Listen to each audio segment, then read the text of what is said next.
Well, we've got this very, very narrow path, if you like, careful balance between, on the one hand, obviously inflation is well above target, and our job is to bring it back down to target and achieve price to bring it back to where it must be. On the other hand, we've got a very big, predominantly external shock, or series of shocks, hitting the economy, hitting the real income of households, companies in this country. And this is it's kind of historic stuff, really, isn't it? It is. It is. And we've also got a very tight labour market in this country.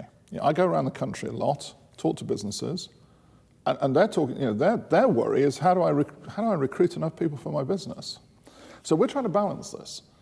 We think most of the work to bring inflation down will be done by, unfortunately, the severity and scale of this shock to real incomes, which I have to, I'm afraid to say, has got worse in the last 3 months since we last produced a report, because obviously of the impact of the terrible events in Ukraine.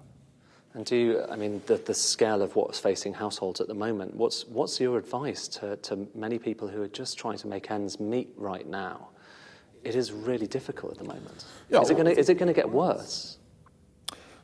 Well, we do think that inflation is going to get somewhat higher as the year goes by. The reason I'm afraid that have a reasonably high probability of that happening is the way in which the domestic energy price setting mechanism operates. We're into the window now of data that are collected to reset it in the autumn. And prices were high, even higher during the early part of the window, because I think really during the initial period of the Russian invasion. It's come down a bit since then, but they're still higher. So unfortunately, at the moment, as things stand, and as we're forecasting, we have to look at higher energy prices at the end of this year. Now, you ask, why are we raising interest rates today? And we were very careful, and it's a very, very difficult balance we're striking. But there are risks from the tightness of the labour market, the encouraging signs of activity that we saw earlier in the year. One of the good pieces of news is that the effect of Omicron was we didn't think it was going to have a big effect, and it had even less effect, actually, than we thought it was. So we have to balance that, because there are risks to a further increase in inflation, particularly coming from just the sheer tightness of the labour market. Unemployment is at 3.8%. Now, of course, that's a very good news story in many ways.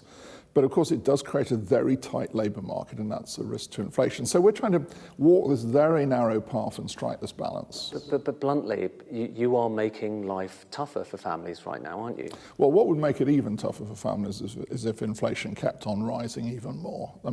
I have to be honest about that. That's a risk. That is a risk, and that would be even tougher. So we have to take that into consideration. And right now you're already talking about inflation getting up to over 10%, the highest level since the early 80s. Yes. As the governor, it's your job to try and keep it close to 2%. How does that feel, seeing it sky high? It's extremely uncomfortable. I don't want to make any bones about it. But the fact of the matter is, this, we are being struck by historically large shocks. Let's face it. Who of us thought there would be a war in Europe of the sort that we're seeing? It's terrible. Do you think, is there anyone, a lot of people are suffering economically, talking about economically, a lot of people are suffering right now.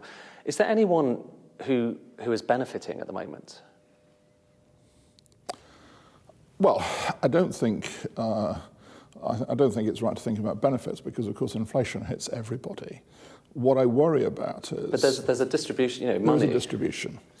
And what is, I think, important that we bear in mind here is the particular nature of the inflation we're having at the moment, because it's most concentrated in energy, food, quite a number of food-related food goods. And when you look at the consumption patterns of people and you divide it up into income groups, because energy and food they're core for all of us. We all have to consume them. You find that the lower income groups relatively consume more of those things, because they relatively consume less of the non-essentials. And the thing that worries me and concerns me is that, of course, therefore, relatively speaking, it hits the least well off, those with least bargaining power in the labour market, the hardest. So this could be bad for inequality, for the gaps between haves and have-nots? I think we have to be very. And is there anything the very bank can do about that at the moment? Well, the best thing the bank can do, obviously, is do everything we can, which we are doing, is to get inflation back down again, to take care of this issue. Okay, all right, Governor, thank you very much indeed. Thank you very much, Ed.